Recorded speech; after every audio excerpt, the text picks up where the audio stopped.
So I want to start by thanking William Judge. He was the permanent chairman of the Theosophical Congress, and he gave a number of talks, actually. And apparently, as he gave them, they became increasingly popular at the very first Parliament of the World's Religions in 1893. I was not at that one, but I do have the great big book of that event. And I'm going to begin where he ended, with a very well thought of talk. It was, he said, "I conclude by calling upon you, by all that humanity holds dear, to remember what I say. Whether Christian, atheist, Jew, pagan, heathen, or theosophist, try to practice universal brotherhood, which is the universal duty of all men." Men, but that's all right. So I feel particularly welcome that he had such tremendous foresight as to include pagans and heathens. So thank you to William, and thank you very, very much. It really is an honor, and it's an incredible pleasure to be here. This talk was first conceived and began a number of years ago as a call to awakening. It followed my own awakening, and it was a harsh and painful experience. I had spent a number of years traveling around the world in a remarkable pursuit of the green man, and came home to hear the voice of the mother, and I'll speak a little bit more about that then. And what followed with the epiphany that I had from her was an awakening to the condition of the world as it is now, as she showed it to me, but more profoundly, more immediately, more perversely, the world, not as she wanted me to see it, as in fact it is, but as we had made it. And I fell into a long and severe depression in the face of what I was looking at. And so when I was ready to do what had been asked of me and to start to talk about this stuff, although I did not feel in any way up to the task or worthy of it, and still questioned that tremendously, I began sort of ringing the alarm bell. And I'll do a certain amount of that tonight. But it felt that that was what was necessary, that we were all in this collective trance. Part of it in denial, and part of it socially induced, and part of it, the consequence of 5,000 years of enculturation. But I think at this particular moment, certainly I would say by the size of this very welcoming group here tonight, that everybody's awake. No, all right, not everybody's awake. Let's say 60% of America is awake, and Europe signed on to the Paris Agreement. So, but the fires in the Amazon, right, and Dorian fixed in one spot, 200-mile-per-hour winds obliterating that little tiny, vulnerable, innocent island. And it looks like a bomb went off. Yeah. The melting glaciers. I just sold my house a year ago because I lived on the water, and I'd been there for 18 years, and the waters were much higher and flooding in the street, and it was time to go. The rising temperatures. I overdressed. I was expecting, not autumnal, I mean, that's a week away, but I certainly wasn't expecting 80 degrees, right? The rising temperature, and less visible to us because we live such privileged and urban and protected lives, which is part of what I'll talk about tonight, but the true, genuine unraveling of the web of life, which is taking place. And with the deaths of more than half of the plant and animal peoples of the planet transpiring right now. We have been informed, the report came out last year, and I think it's starting to reverberate, that we have 11 years. We have 11 years. I don't know about you, the older I get, the faster that goes. Every year flies by in the blink of an eye. So that is around the corner. I'll go out for pizza and come back and realize that I have a lot more gray hair, and it'll be 11 years like that, 11 years. In 11 years, if we don't cut the greenhouse gas emission by at least a half, and actually we need to do substantively more than that, but at least in half, the consequences are dire. The planet will not be able to continue to sustain the life that took 6 billion years to create. So we have a lot to do in a very short amount of time. It's enough to induce a fetal position if you really look at it, right? I mean, if you really look at it. If it were on the news in the same measure that it should be, that we're dealing with politics, that's enough to induce a fetal position. This is enough to keep you there. And it did that to me. I will be perfectly honest with you. I was in a fetal position for quite a number of years. I was in a state of high depression. And what I struggled with was, what could one person possibly do? The burden of it was disproportionate. I was like a child who feels that they have to fix their parents, to save my mother. And what could one little child do by themselves? And of course, nothing, but together it is possible. And millions of tiny, small individual actions will add up to massive change. So not even on the political front, just on these very small incremental things that we do on a daily basis. Used jacket. Recycle, reuse. Used jacket. So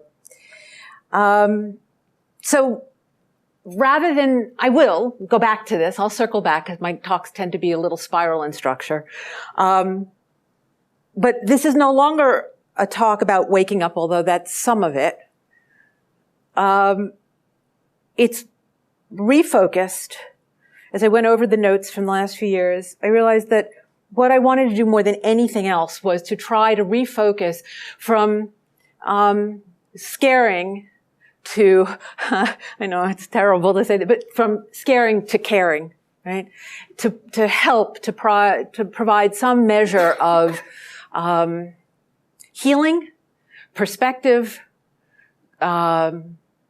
empowerment, encouragement, wisdom, the wisdom that was shared with me, which I will talk a little bit more about, and which I tested and discovered as best I could as a lay person to be profoundly true, that there is in fact everything that we already need to make all of the changes that are required of us in this remarkably short amount of time. Everything we need to do that is already within us. It's already built into our DNA, and it is all around us. The template, the cosmic template, which is actually quite divine, is manifested. It's embodied all around us, and the guidance system is right there. So there are two approaches to finding hope and finding purpose and finding the way forward. The screen's gone, but to finding the way back home to what truly is a sacred planet. So I got that nice formal introduction. I listened to that and I go, oh, my mom would be proud, and I wish she were here to hear that. And, a lot of hard work and good stuff. And who would have ever expected it? So, but let me give you a little personal so you have a better sense of who I am, which will, I hope, help you hear what I'm saying later. So 40 years ago, when I was in law school, and don't worry, I'm not going to do the whole life history, but just this little essential part. 40 years ago, I was led by a series of really extraordinary circumstances.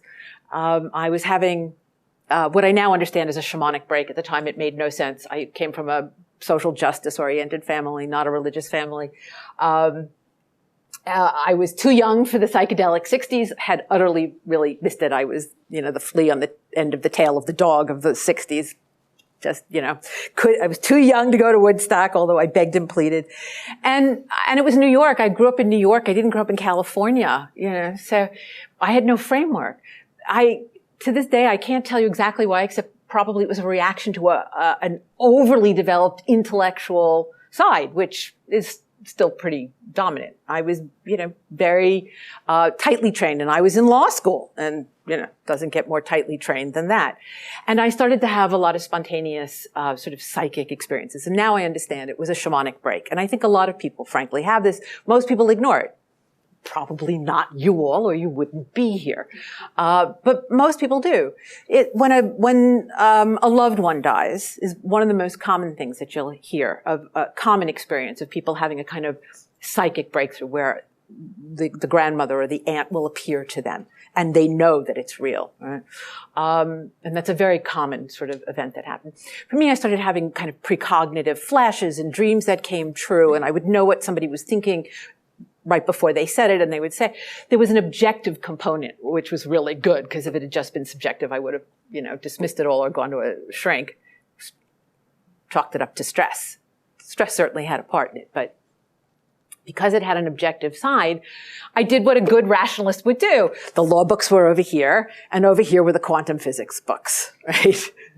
And quantum physics led into consciousness, which seemed a bit peculiar to me because I was social justice and, I was going to go fight organized crime and trade unions. And, that's how you made the world a better place. What is consciousness? Didn't really make sense. And that was when I discovered Madame Blavatsky, as a matter of fact. I found the Secret Doctrine and I read it and I was like, what she's talking about. And off it went to the side. I did, however, go to the Theosophical Society, and they invited me to tea. And if tea had been served by the men with the women, I might have become a Theosophist, in which case I wouldn't be here now. But it was all served by women. And so I was like, no, I'm a feminist. It was, 1979. I'm like, no, this isn't it. But lo and behold, because everything's connected, here I am. But a series of very interesting circumstances, which I won't belabor now, led me into friendship with a very bright, interesting young woman who was remarkable, well-educated, great job, this and that. And the peculiar thing was that she called herself a white witch, which I chose to overlook. One day she took me to have my tarot cards read, which I had never had done before. I had just broken up with my drummer boyfriend and I was in a state, and she said, I think you should have your cards read. And she took me to a place that was even more peculiar than that elegant little brownstone. It was a dusty old bookstore in downtown New York. And we walked in and there were bare light bulbs hanging and jars, huge, big jars of herbs all along one wall, and crazy looking jewelry and lots of books down the middle. And all I could think was, it's a good thing my mother doesn't know where I am right now. And she brings me the length of this long, dusty, weird looking bookstore to the end where there were very pungent, it was the oil office and a little tiny table. She says, wait here, I'm going to get Rhea. She disappears. And a few minutes later, there were these robes hanging on a door. Well, I didn't know it was a door. It was hanging on the wall. And they start shaking and the wall flies open and out comes this petite, beautiful, dark-haired, dark-skinned, Southern Italian, American Italian woman. And she's very maternal. She was probably 3 years older than I was, but she was very maternal. And she sits down and she reads my tarot cards, and she saw things that nobody had ever seen, that I had told no one. And she knew things that were impossible to know. So I was impressed.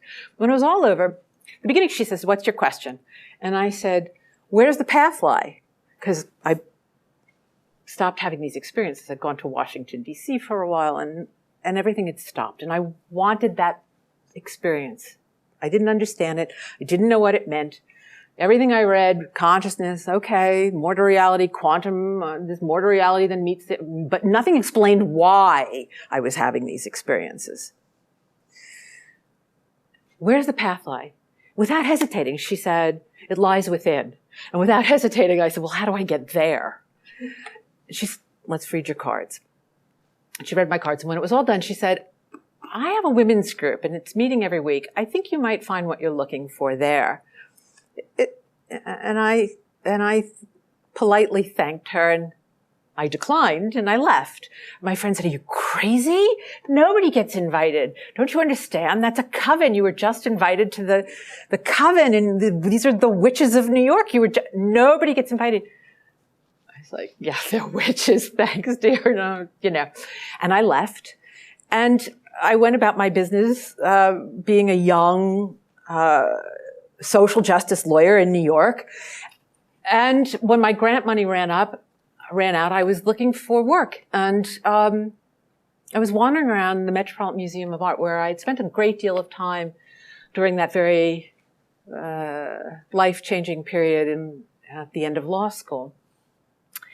And I was wandering around. It's all quite familiar. And I had favorites in the Egyptian collection in particular. And I found myself wandering past the Temple of Denver through glass doors, suddenly into this exquisite, beautiful garden, glassed in, that I'd never been in before. It was the American Sculpture Wing, and they had just opened it, and I didn't know it was there. And it was beautiful, papyrus and fountains and bacchantes, and it was gorgeous. Wandering through, and all of a sudden, seated right in front of me, as close as you were, as I came around this long line of statues, was a woman who had been in my dreams half a dozen times during those long months of change when I was in law school. She would appear, she was seated, bare-breasted, holding what seemed to me a book, and a crown on her head, although it was kind of obscure. And as I would very short dreams, and I always woke up from them, which is how I remembered them. Nothing ever happened. She never spoke to me. There was no interaction. She would simply appear. And there was a light at her throat. And always the same. The dream would bleach white and I would wake up. And that was who was sitting right in front of me. Exactly. Bare-breasted, drape over her lap. Instead of a book, it was a sheaf of papers held in her left hand.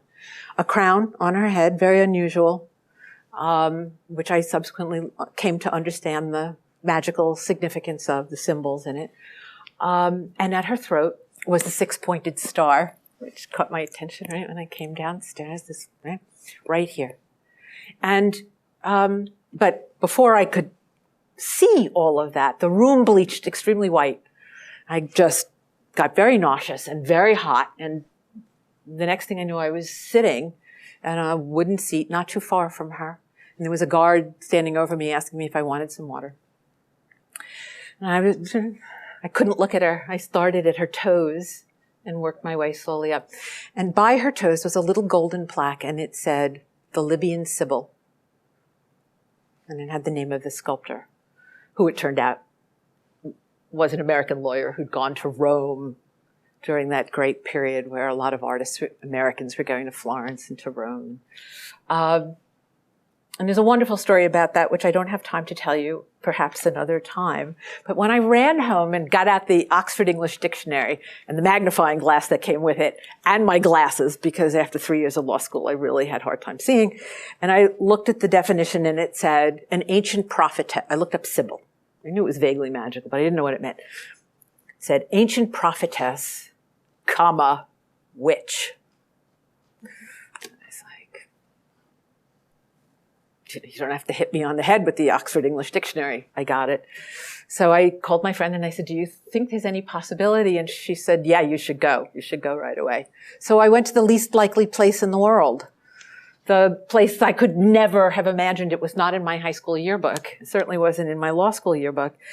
You know, all the stereotypes were in my head, along with, you know, Kim Novak and Samantha Stevens. And, you know, there was some positive ones. And the Good Witch of the North from The Wizard of Oz, which I compulsively made my mother read to me over and over again when I was a kid. But still, right? 500 years of bad publicity. We have green faces and warts and, you know, and ideas of killing cats and all this crazy stuff that's 500 years. He who wins gets to rewrite history. And so we have these very distorted ideas. So it was really quite remarkable that I had the gumption to go, but the signs were obvious, so I went. There were no pointy hats. There were no green faces. There was certainly no Satan. None of that. There were a few cats, and there was definitely a cauldron. But what I found was the meaning of the word witch. And it took a while, because 40 years ago, we knew less than we know now. But we do know now. The word witch is the phonetic spelling that came about in the 1600s in England. It was the phonetic spelling of W-I-C-C-E, witcha.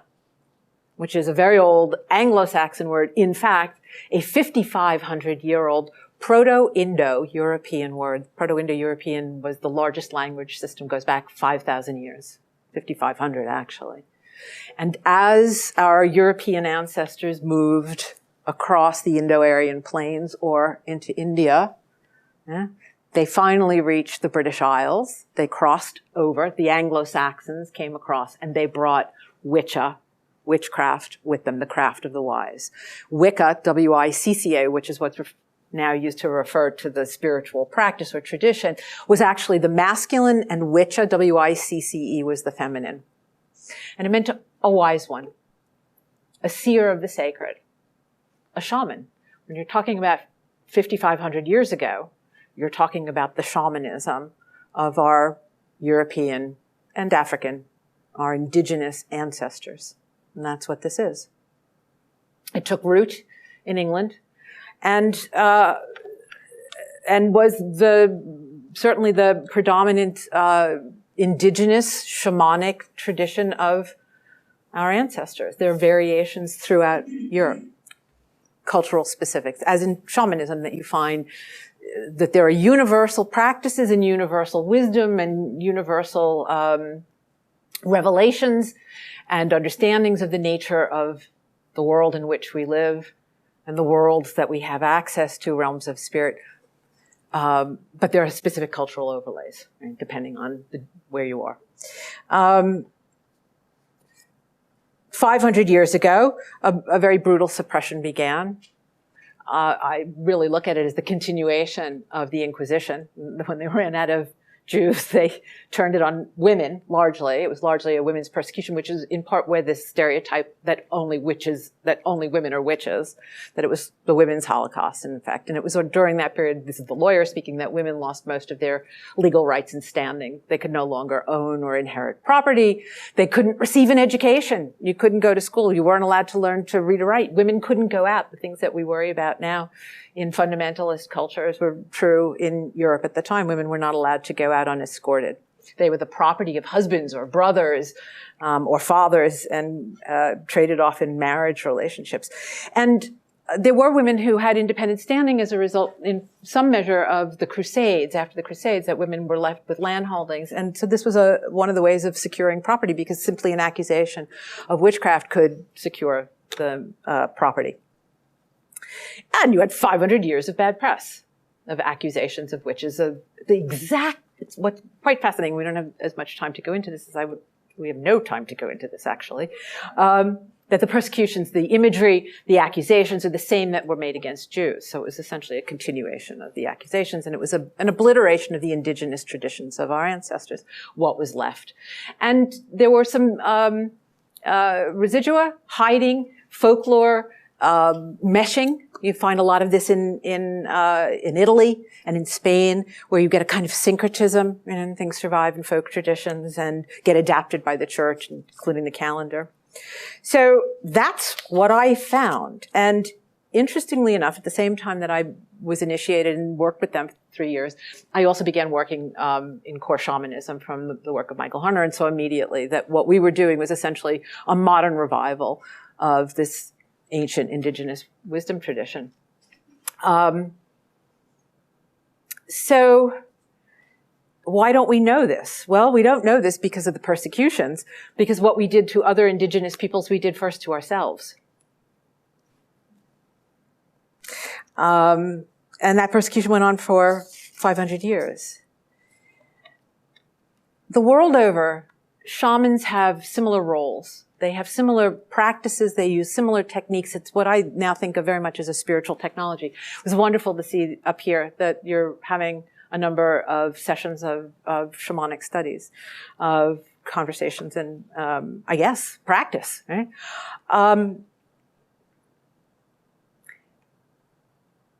I could do this for hours, and I can't because we don't have hours. So I will try to bear down here. Shamanism is not a religion. It's a spiritual technology. Right?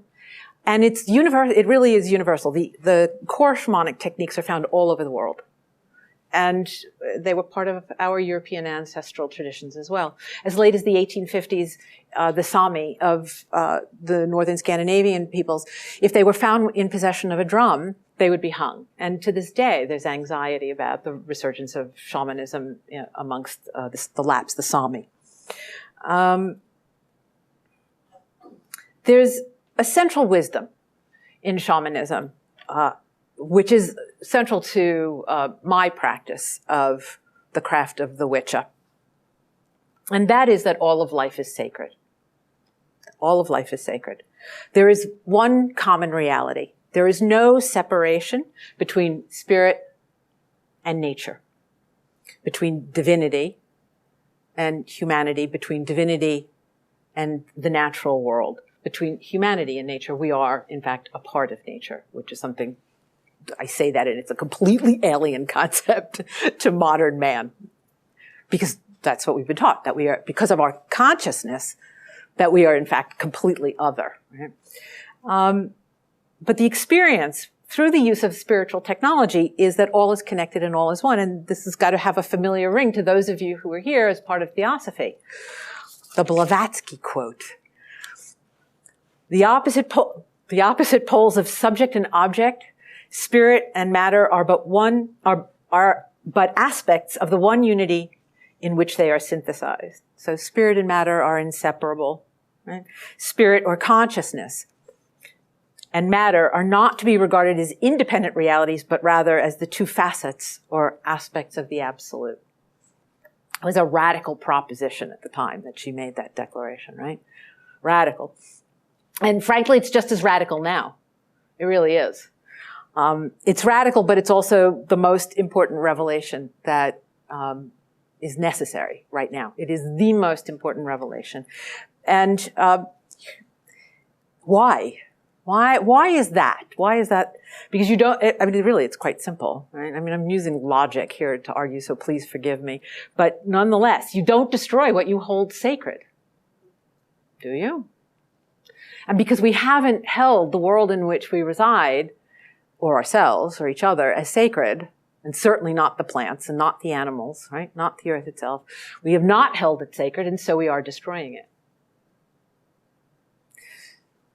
So the scientists have their job, and the engineers have theirs. Look, I'm going through pages. I'm just skimming over the stuff that makes you want to curl up into the fetal position.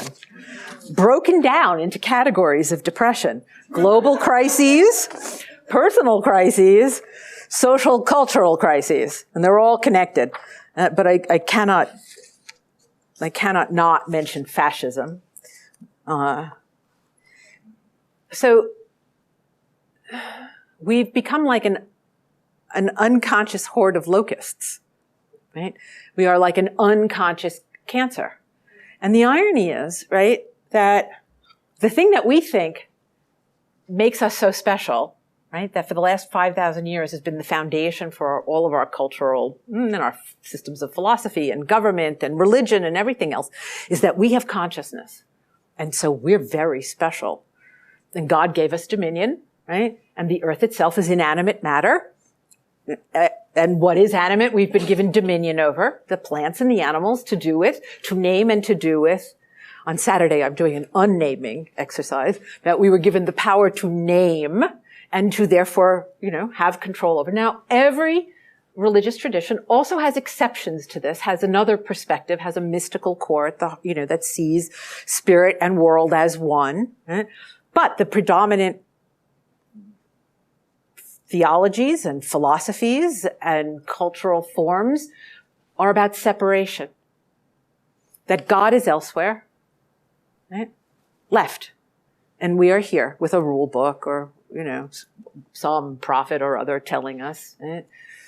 How to behave in the absence of God, because God is gone. Right? So here we are with rules and threats of punishment, however you look at it, from whichever Western or Eastern position. The heart of the environmental crisis and the personal one of depression and drug, and isolation and there's a name. I have a whole page here which we won't have time to talk about. It has a name. Smartphone addiction has been named nomophobia.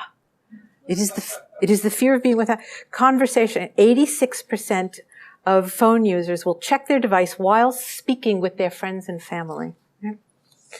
The heart of the problem, I reiterate, the environmental crisis and all these current problems are a reflection of a spiritual crisis, of this wounding that began 5,000 years ago, right? When we separated ourselves from the sacred, when we sent the divine elsewhere, outside of ourselves, right? And subsequently, over time, extended it into sort of the modern model of the scientific model of control, of taking things apart and using technology to control, and to manage things.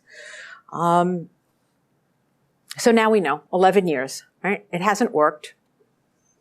The idea of this superior consciousness that is supposed to give us the right to have dominion over the world, this superior posture from which we have acted without regard to the consequences of our actions.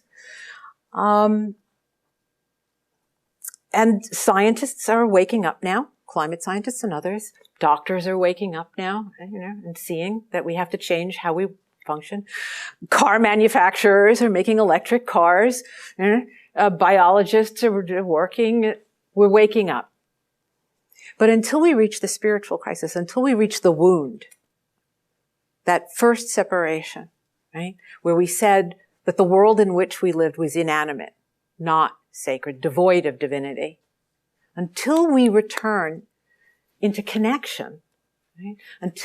Until that moment where we realize that in fact the world that we live is the embodiment of the sacred, and that nature itself is the divine, that there is no separation between spirit and matter, right? We will continue to suffer from I think it's what I call a malady. I mean, it's a disease. It is a dis-ease of false consciousness. We've tied on a blindfold. And it was tied on by history, by hubris, and now by habit. It's just on. And it's true for me, even though I know I see it, I know it.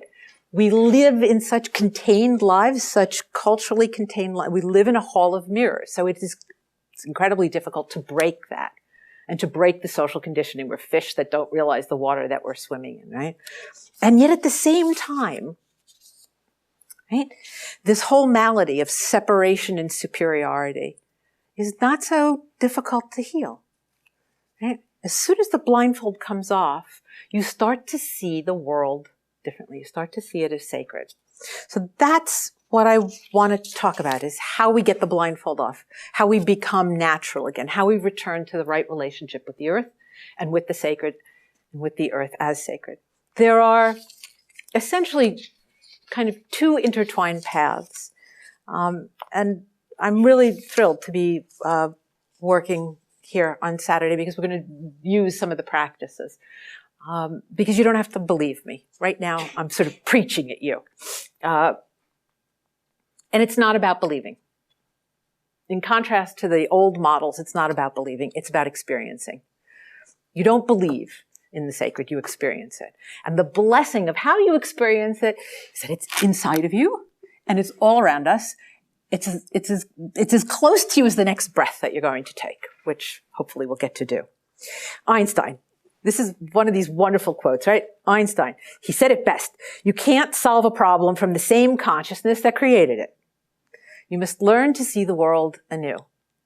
And from the very beginning, it has seemed to me that it was this blindfold that had been tied on that was keeping us from seeing the sacred, from being wicces, from being wise ones, from being seers of the sacred, from being shamans. You don't have to be an adept to see this. You just have to practice. You don't have to be a witch to use the practices, just like you don't have to be Buddhist to meditate or Hindu to benefit from yoga. You don't have to be a witch and you don't have to be a shaman to master the practices. You just have to start to breathe and sort of pay attention.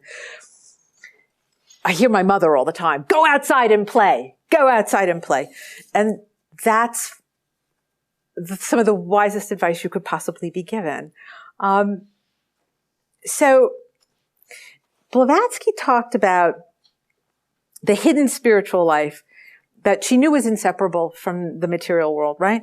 And she pointed to this idea of an eternal consciousness and evolutionary soul within all things, very revolutionary, right?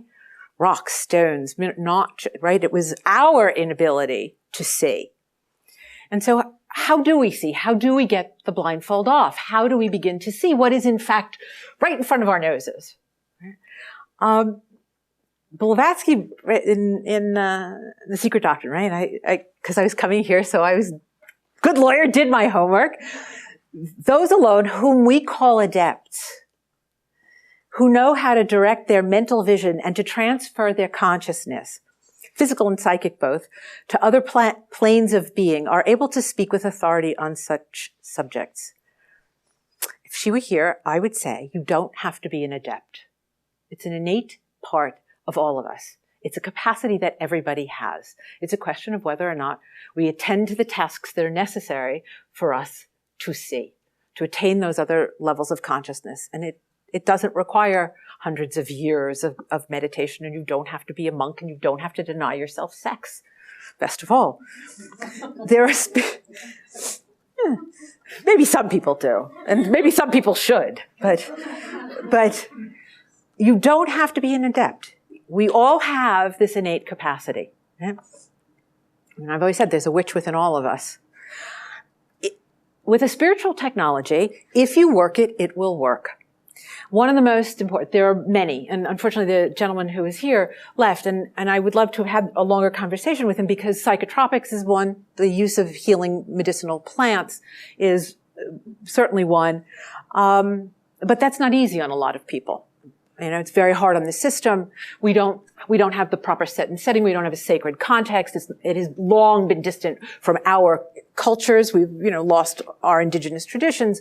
And you have to go and borrow, those of another tradition. And there are many now medicine people who are willing to do that. But it isn't necessary. Shamanic drumming is an amazing technique. I'm your advertisement for it here. But I began using it 40 years ago.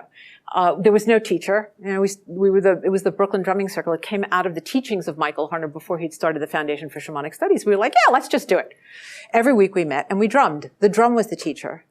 Drumming 200 beats a minute alters the brainwave. It alters your consciousness. So you go from beta, which is what we're in right now. You might be in a little alpha because, you're sort of listening to me and it has a certain effect on you. 200 beats a minute, drumming, creates a response in the brain of a theta wave. It's a longer, slower, deeper wave. It's a visionary state. It's a trance state. But you're conscious. You're aware. Unlike taking a psychotropic, which is in your system for a certain amount of time and will do the work that it's going to do, you're quite conscious. You're aware that you're lying on the floor. You may start to think, did I actually turn off the oven when I left the house? But you bring yourself back. It alters your consciousness. And in an altered state of consciousness, you are literally able to enter realms of spirit. Michael called it non-ordinary reality because he was an anthropologist, but realms of spirit. So what you are perceiving, you have an expanded perception of the additional dimensions of reality that we're normally oblivious to because we're in beta. Beta is survival. It's walk across the street, don't get hit by a car, pick the kids up after school, mostly how I'm talking to you now. That's normal day-to-day consciousness. When you shift the consciousness into theta, you're able to experience multiple dimensions. Right now, there's a theory of 13 dimensions. Okay. Because I'm looking at the clock. Entering non-ordinary reality, entering realms of spirit, you encounter beings of spirit. You encounter nature spirits. You encounter helping spirits and allies. They may take the shape of animals or plants. You may encounter a plant in your backyard and have a conversation with it. The early artistry of healing came from the shaman's ability, the shamanic ability to engage in a conversation with the natural world, with the healing plants. How do you know? They told me so. Right? How do you know? They spoke to me and they told me. Because they do. And animals will speak to you. And it's not Dr. Dula. It's mythological beings, what we call gods and goddesses, spirits of the elements, as Blavatsky was talking about. The rocks themselves, the minerals, the ground, the air, the water speak to you. And the more you do this, like the experiences that I first had when I was in law school, they have an objective component. The more you do this, the longer you do this, the more skillful you become at it. And the most profound experiences can happen at the very beginning. You don't have to have expertise. You simply have to enter. Right? As the heart opens and the mind opens and you enter the world, you are greeted by spirits who have great compassion, especially the plant peoples. They have tremendous compassion and love for us. And they're willing to help us. And all we have to do is ask, and they will help us. When you come back, one of the gifts, traditionally, shamans go for healing. They went for very practical matters, to be guided to water and where to find good hunting grounds and to make amends, to balance this world with the other, to make amends with the spirits of animals who were killed as part of a hunt, and to learn healing, to be able to diagnose a problem and to find the herbs and to know how to work with them in order to effectuate a healing. But one of the greatest gifts that was given was the gift of new eyes. Just as Einstein said, it is the gift of new sight. That when you return to this realm, you return able to see the world as it really is, to see the sacred in the world. You're able to engage in conversation with the spirits of the plants, of the animals, and most importantly, of place, the genius loci, Italian, very ancient, the spirits of the land, where you live. You see the world with new eyes. And what you see is that the world in which we live embodies the sacred, that there is no separation between realms of spirit and this world. The ability to see the sacred, not just in realms of spirit, but embodied. Light, right? Light, is it a particle or is it a wave? The answer is yes. Is it spirit or is it earth? The answer is yes. It is false consciousness that has prevented us from seeing what is. Right? The thing that is our gift, it's not that we can swim underwater or fly through the air or have a nice thick fur coat to survive the winter, right? We don't have instinct. We do, but right? We've damaged instinct in service of consciousness, but we haven't learned to operate it properly. We've been operating it improperly. But operating it properly is not difficult.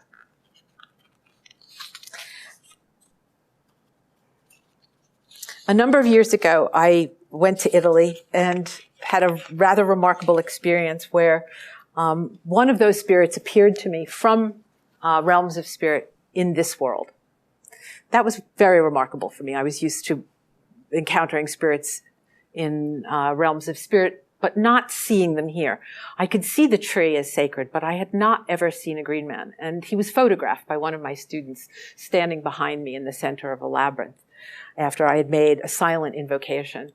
I had told no one of this experience, and a year later when I came back to work with this group of students, I was brought over to the computer and shown this photograph in the middle of the dark of night in this candlelit labyrinth as she clicked to try to see who was seated in the center of the labyrinth, and it was myself at that point.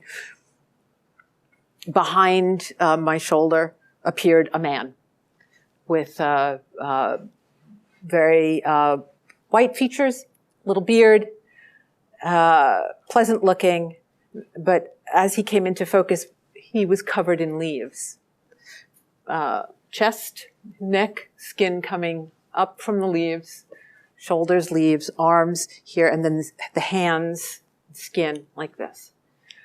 He had appeared to be in the labyrinth, to make the story very short. Behind my left shoulder, I'd been afraid to turn around and look at him. And a student had walked in, and at that moment, he had disappeared. But right before he left, there was a great struggle because I was like, who are you and what are you? And I could feel this presence. And there was no language. Consciousness, this is us all talk words. And there was this, and I was afraid for a moment. I've never been afraid in any encounter I've ever had. And I could feel, this effort we were both making this effort to find some method of knowing one another with no language. And suddenly I heard the word protect. And I thought that he was telling me not to worry, that he was a benevolent and a protective presence. A year later, I saw the photograph. I had told no one of this presence behind me, and there was the photograph. I went on a journey for quite a number of years seeking him and found him all over I found the green man all over the world, throughout Europe, down into the Middle East, the Fertile Crescent, down into Africa, off into Indonesia. He's everywhere. Part person, part plant. After a long saga, I came home and had a fever dream. Came back from Mexico after some foreseen events and very profound rituals with some native medicine people and mutual students of ours, and came home, was sitting in my little garden and was just, what do I do now? What do I do now? It's been years. And I heard the voice coming out of my fever, and it was the voice of Mother Earth. And she just started talking, very formal. I'm a lawyer, so of course, right, in my language. These are my principles by which all of life is created, nourished, and sustained. All things live according to this wisdom. Only my human children have forgotten. And as a result, everything is dying. And then she sort of rattled off a few principles. I rushed inside and I got a piece of paper and I wrote things down as best I could. And it was essentially that spirit and creation are one, that the earth is our mother, that all things are interconnected and interdependent, that there is a balance in life, and that is how life is maintained, that for all that is given, something must be given in return, that nothing is wasted, that one thing is turned into something else, and that in the process of sustaining life, this energy flows back and forth in this mutual exchange. There was more. She showed me this incredible abundance. The nature of life is abundant and generous, and that is what it is by nature. And at the end, basically she said, love is the energy of life. All of life is sacred. Love, and it sort of began again, the loop began again. Spirit and creation one, and love is the energy of life. I wrote all this down, and, last thing. And she said to me, and now that I've shared this with you, you have to carry it into the world. And I spent many years then struggling with myself, like, who am I? And no one's going to believe me. And a long time looking to see if they were true. And instead what I found was the way that we've been living, which is the violation of everything that she had shown me. And that's when I fell into this acute depression that lasted for a very long time. And I almost died. And had a couple of little strokes, and I was just in a state of collapse and helplessness. And in that little backyard one day, in this great depth of my despair, I heard her again. And she said, breathe. Are you done now? Are you done now? There wasn't much left of me. I'd really ground my bones to myself, my ego, whatever, my negative ego to dust, and there was nothing left. I was a hollow reed. And she said, you are now a hollow reed. Breathe. So I was like, and she said, no, breathe. So I remembered my early yoga training, and I brought in the prana and the chi, and I remembered my early pagan Wiccan training, and exhale your sorrow. And she's like, no, don't exhale your sorrow. Just breathe. And I breathed. And silenced my mind and just breathe and breathe. And I exhaled, and she said, breathe. And I got calmer and quieter. And the third time she said, breathe, and I inhaled. And when I exhaled, the trees began dancing. And I heard them speaking to me. It was the green man, right? And they were very clear that we were breathing together. And they showed me what I was doing. I had been taught, exhale your tension, exhale your sorrow, exhale your garbage, right? And inhale the clean, fresh, beautiful. Trees were like, when you exhale, you are exhaling the breath of life to us. And when you inhale, you are inhaling our gift of the breath of life to you, right? And I sat there breathing. And I realized that everything that she had said to me was happening right there in the breathing. The balance, the giving and the receiving, taking no more than I needed, a full breath, and giving back exactly in kind. That every breath was a bond of life that I was participating in, utterly unconsciously, 99.9% of the time. But at any moment that I brought my consciousness back to be fully present in the moment of the breath that I was bringing in, I was receiving a gift of life from the plant people. And as I exhaled, it wasn't garbage. I existed to create carbon dioxide for the green plants. We need each other. We needed each other. Our lives depended upon one another. And done properly, we did it in a perfect, balanced way. And the divine is just as close to us as the next breath when we bring our consciousness to what is truly happening. The blindfold comes off. And we are in the presence of the sacred. We are in communion. We are not alone. We are never alone. We are always engaged in a revelation and a blessing way.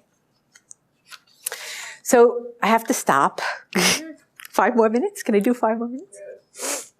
So now you can drum, and I highly recommend learning how. And you can journey, and you can return to this world with the ability to speak with the spirits, to know the consciousness and the sacred nature of the world in which you live, but you don't even have to do that.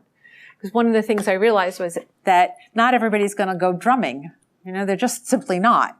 They're certainly not going to take psychotropics, and I'm not recommending that you do that, but you know, it'll be this group here in this room. You will do it. But the great vast majority of people are not going to do that. Now, they might breathe in a conscious, clear way, understanding the relationship that they're engaged in as they breathe, as they drink water, as they eat food, as they live their lives. And they may begin to see that trees speak to each other and that mushrooms carry the messages. You know? They may be able to see that whales sing songs, or hear that whales sing songs across the planet that bind everything together, that all of the fish in the sea dance to. They may have the experience I had years ago of encountering a polar bear sitting on the top of his little rock formation in his cage in New York City. And we sat together, he safely on the other side of the bars. He had a long piece of ivy that he was just winding with his paws around his nose. And we sat together as the lights of Manhattan came on at dusk. And he shared his bliss with me. There are countless ways for us to experience these moments of communion in which the divine is revealing itself to us. It's as simple as spending time in nature. Literally spending time in nature, taking a walk and paying attention to what calls you. Because the trees speak, and the plants speak, and the animals speak, and the elements speak. And if we will pay attention and listen, they will speak to us. And they will reveal how the divine is present in the world. And there are many, many practices that also help us to do this.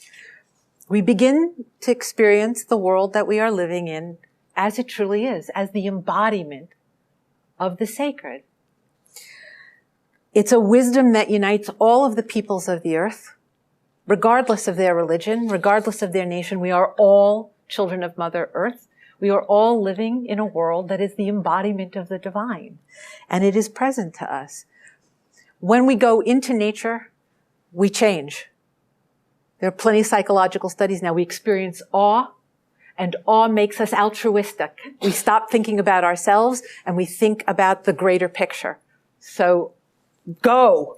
Mother said, go out and play.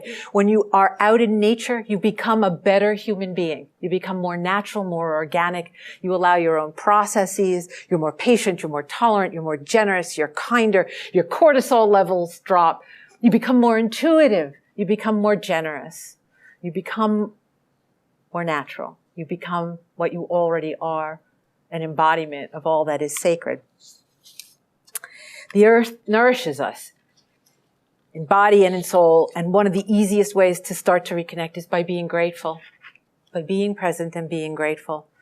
First air, first water, first food, and to give back in kind. Take no more than you need and give back in kind. The scientists will have to do their job, and the engineers will have to do theirs, and we're all going to have to work really hard. But the spiritual seekers are going to have to work the hardest, because all of these calamities came out of a spiritual wound. And so we have to be most mindful, most deliberate, most prepared to go forward into the healing process and to offer ourselves, to those around us who are suffering from all of these maladies of false consciousness, to help them as we heal ourselves. Then we begin to be able to heal others. There is one last thing. There's so much more besides the fact that nature is phenomenally intelligent, and it's proof of the fact that it is.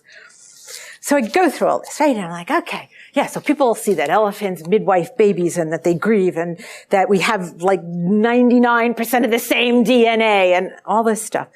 But finally, in the end, because I'm a lawyer and because I like proof, I want to prove it to you. So I'm always looking, I'm looking for the expressions of the divine as it's embodied in nature and the practices that'll help you to experience it. To know, right, that we are supported and protected and loved unconditionally from the source out of which we were created, because that is the true condition of life. Not what we have created, but the condition of life. And I'm always looking, what's the proof? What's the proof? And finally, most recently, because this talk keeps evolving, I was shown, because I asked. If you ask, you're shown. I asked, and I was shown nature's secret magic. And lo and behold, it wasn't from a witch, and it wasn't from a shaman, right? And it wasn't from a journey, and it wasn't from a nature spirit. Although, yes, it was what I had been shown in that fever when the mother spoke to me and brought me back to myself. It was a biologist. Her name is Janine Benyus, and she gave a TED Talk, which you should watch. I think it was 2005. So I'm going to quote her here, and then I'm going to paraphrase her. She said, at the end of her talk, she'd run out of time, just like me. And she's like, okay, I gotta go. And they were like, no, it's okay. Give us the last point. And the last point is this. She is a biologist devoted to biomimicry. She studies nature to learn how human beings can do things better. Because anything we want to do, Mother Nature's already done it, and she's done it better. We heat, beat, and repeat, destroying everything in the process, creating waste and devastation. Nature doesn't do that. Nature needs to create a lens. She's got a perfect thing in your eye. Perfect lens. If she needs to create a suspension bridge, she's already done it. She's done everything that we need better. Maybe not a fossil fuel burning combustion engine, but she doesn't need that because she has solar power, right?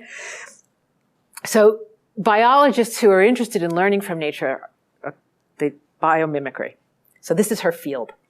And most of it is biological and may not interest you that much, but she gets to point 12 and they're about to usher her off the stage because she's taken too long. And they let her talk and she says, okay, so this is number 12. Life. This is her. And this is the secret trick. This is the magic trick. Life creates conditions conducive to life. It builds soil, it cleans air, it cleans water. It mixes the cocktail of gases that you and I need to live.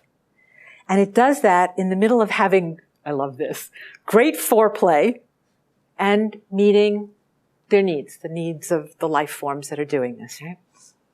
So it's not mutually exclusive. We have to find a way to meet our needs while making of this place an Eden.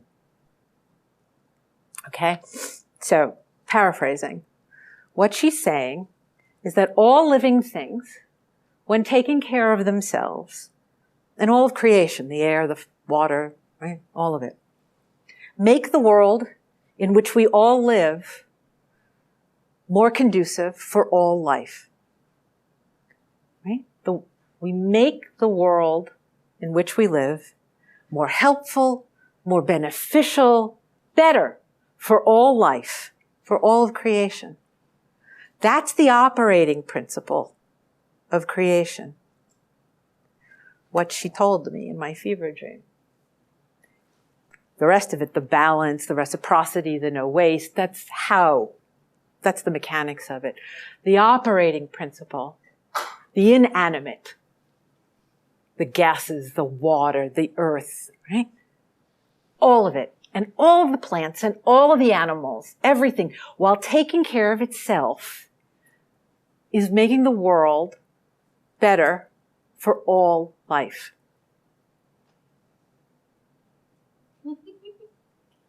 That's proof. Janine Benyus, biologist, finds proof of the existence of a divine world where spirit and earth are one. Because how else would you organize it? Right? What could be more sacred? What greater moral compass do we need than that our actions make the world a better place for all? Not just do unto others as you would have that, no. That we think about for the first time, right, in a long time, we think about the consequences of our actions, that they should make the world a better place. And then how we go about doing that, we have a lot of work to do in 11 years. But if we heal that first wound, then and that's our job. Our job is the healing of that spiritual wound. So, and for those who resist, I say, it is better to treat the world as sacred, because in doing so, we will make it so. Phyllis, hi. First, thank you. And two, the lady that you just referred to, the biologist, can you give her name again and spell it? And then what year, and can you pick this up on YouTube or what? Yes. Okay. So her name is Janine. She's written one book, Janine, Janine, Janine Benyus, Benyus. The talk was a TED Talk. The name of it I don't remember, but that's okay. 2005. But if you put in her name, you go to TED Talks, and you put in her name, the talk will come up. I had a question. I've always believed MLK's quote that the arc of the universe bends toward justice. And I feel very optimistic about that until I've started studying the research on climate and the crisis that's going on. So I don't mean to be a doggy downer here, but I'm finding it, I'm finding it very hard to feel optimistic with what I'm seeing in the world. I know there's a lot of positive signs, but do you have any advice about what we need to do? I believe in this, getting spiritual and going deep within, but it seems like we need to organize in a massive way in terms of action to counter that. So if you have any wisdom that you can impart for someone who's struggling with that, and it does affect me as well. So I did connect with you when you said that about some of those dark periods of thinking about it. So if you have any other additional wisdom or thoughts on that. I think the greatest failing of this talk is that I have not shaped what I've been urged to shape, which is what is the call to action? What are you asking people to do? And I need to spend the next few months really looking at what that is. I'm not really comfortable saying, go do this thing, right? Because everybody's path is quite unique, and I think people do best the thing that they're called to, that reverberates for them. I think collective action is absolutely essential. I belong to a number of environmental organizations that do legal defense for the earth. The earth needs a good lawyer. I'm a lawyer. If I were young, I would be an environmental lawyer. I'd start over, and that's what I would do. So I support those organizations with my dollars. My dollars are not extensive, but I give what I can. So I think that's very important. I think you find an organization that is strategic, and accomplishing something, has a track record, and you magnify their efforts. You make it possible for them to do their work by giving them financial support. Small amounts, look at that. That's how you get presidential candidates. I think that's essential. I think acting local, thinking global and acting local is very important. And small things make a huge difference. If everybody does small things, it starts to add up. So you want to look at how you can limit your footprint, your carbon footprint. And you can't do everything, and you're going to contradict yourself. I took an airplane to get here. I'm going to take an airplane to get back. That, I don't travel as much as I used to because of that. But you look at the ways that you can do that. I'm not going to take time to do that because you can go online and get long lists of lots of things that you can do. That's important. It's extremely important to do these simple practices because they make the difference. When I start to get scared, and I get scared all the time now, I was really worried about Dorian. I have lots of friends down in that area and family, and I was worried. And it's not the last, it's the first, right? Breathing is no small thing. The minute I stop, bring my mind to what is happening as I'm breathing, I become calm and connected, right? And the love that is love that is flowing back and forth is creates a state of peace and determination. And I come out of it, and I would like to be speaking to 500 people, right? I would like to, right? But you start here, and I'm thrilled. Look at this. The room is full, right? If you leave here and you look in the morning, with the first breath that you take, and you think about what you're doing, that you're in this relationship with the green plants, it's going to make you a lot more attentive to what's happening in the Amazon. And then you're going to, the next step will be, what can I do? Right? The question you're asking, what can I do? So you ask that question, then you look for an answer, and you'll find it. One of the wonderful things about sort of awakening in this way, of getting the blindfold off and seeing the world that you're living in, is your heart gets filled with a great deal of despair, but with greater measures of love, because it's constantly being given to us. The world is organized that this is how the world is working, not us, the world. So if you go to the world, literally just take a walk in nature and look around. There's so much I don't know about where I live. I'm so aware that I don't know what's going on.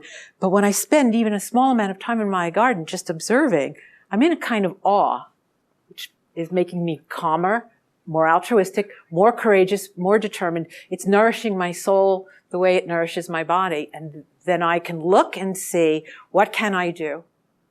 What can I do? And gratitude is probably one of the most important things, being grateful and finding ways to give back, right? Give back, whatever that is. This is one of my ways of giving back. There are others, but this is one, this is what I do. So if we all do, it will make a difference. It will make a difference. And then political activism. Vote, get people out there, don't not talk because you're afraid you'll offend somebody. you find the common ground. My partner is a hunter and a gun enthusiast, but he's, quite open-minded and progressive in many ways. A lot of his friends aren't. I'm very blunt with all of them now. But I try to establish common ground first and look for ways to do that with them. One of the ways I've done it is by saying, I'm really tired of the right making me, demonizing me and making me the enemy, because I'm not. I'm your neighbor. And we have common grounds and common causes, and we have to work on them together. We used to have a system where we compromised, and we did great things in this country. We have to learn how to do that again. And I want to do that with you. I don't want, I want to find common ground with you. And they look at me, and afterwards they tell Phil, I really enjoyed talking to her. But that's what we have to do. That's every single one of us. That's what we have to do. We have to start, because we are looking at fascism, we have to start creating common ground with the earth and with each other. So over here, Phyllis, the question is, what do you see with the younger people, the newer generation? And can you speak to that with love and hope? Those young people need to get off their phones. Phone is taking your picture.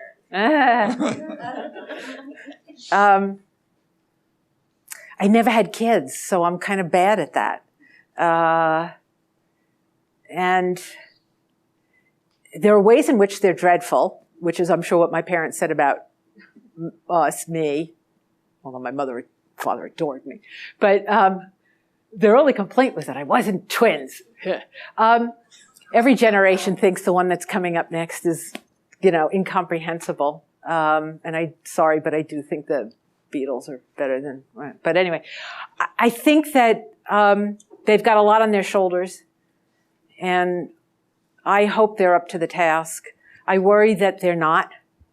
Some of them are, some of them are amazing and are way ahead of, where they are now is way ahead of where we were at their age.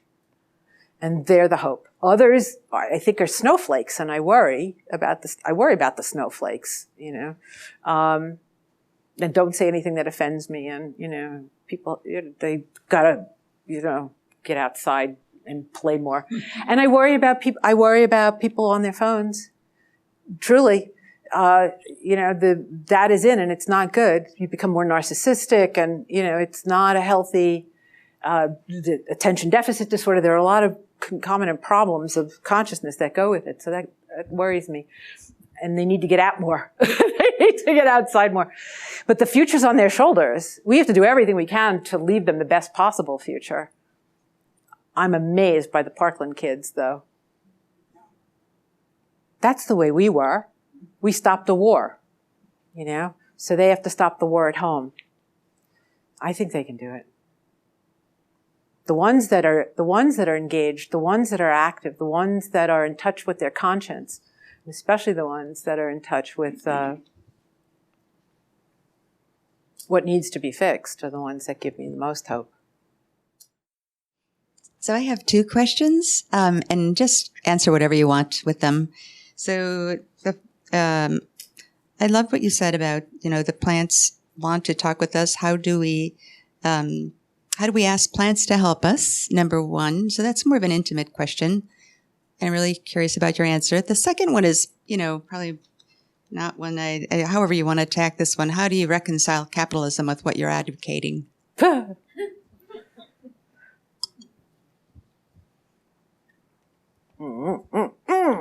What time is it? Let's work with the plants first.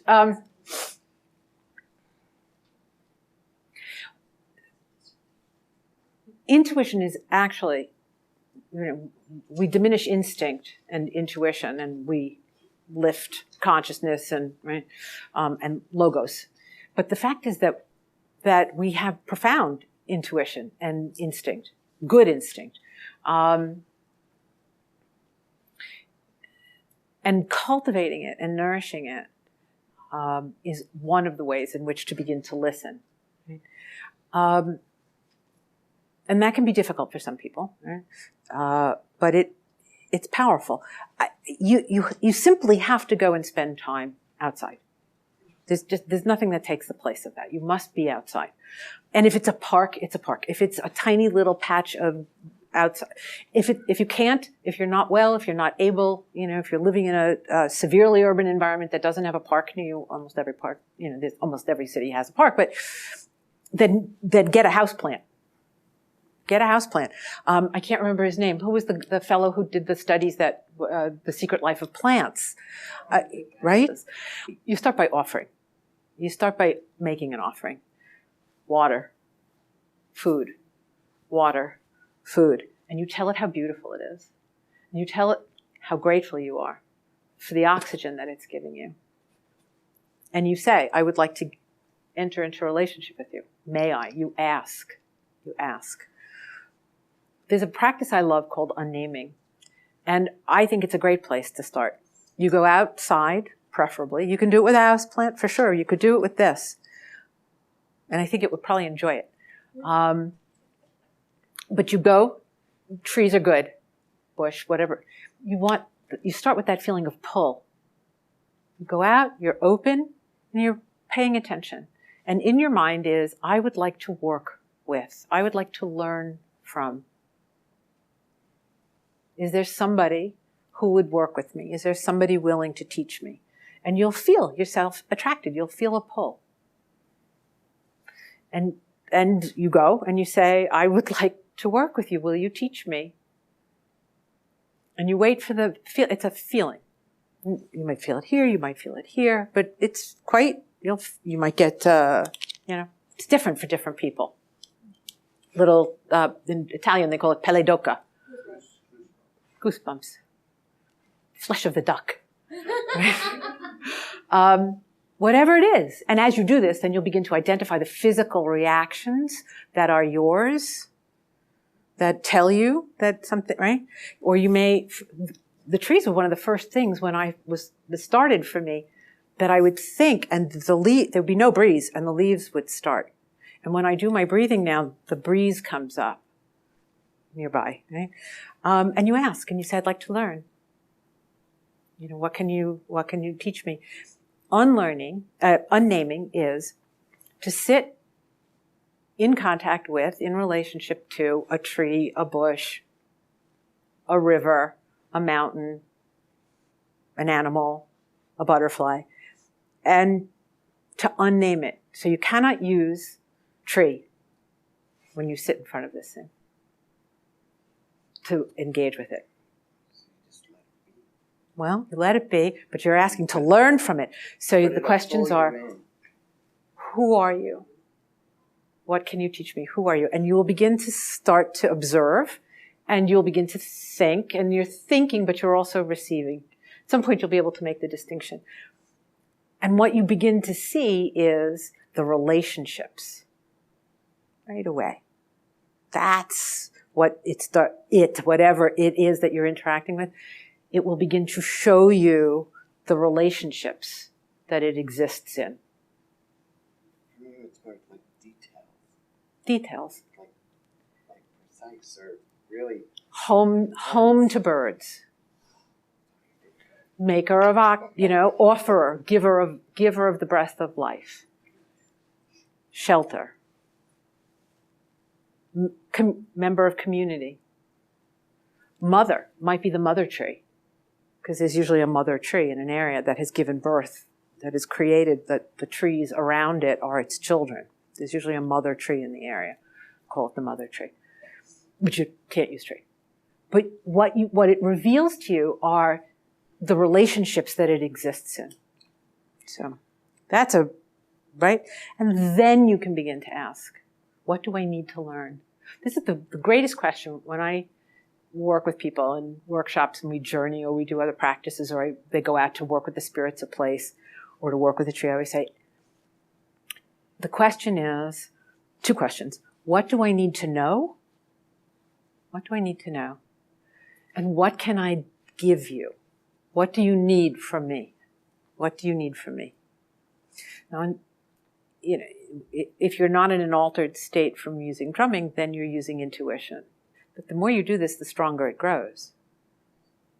There are other ways. You can work with healing plants. You can literally ingest plants. There are the healing plants and the helping plants and the psychotropic plants that have a lot of teaching to do, and you can take them, but you have to be, able to take them physically. So your health, you have to be able to do that. There's a huge wave of people doing ayahuasca now because ayahuasca is offering itself as a teacher to heal people. So there's a great, maybe too much, but there's a great move down there for healing. But if you ask for something, you have to give something back. You can't just take. If you ask for something, you have to give something back. You can't just take. You can't just take. You have to give back. The capitalism thing, we don't have time. That's why you need democracy.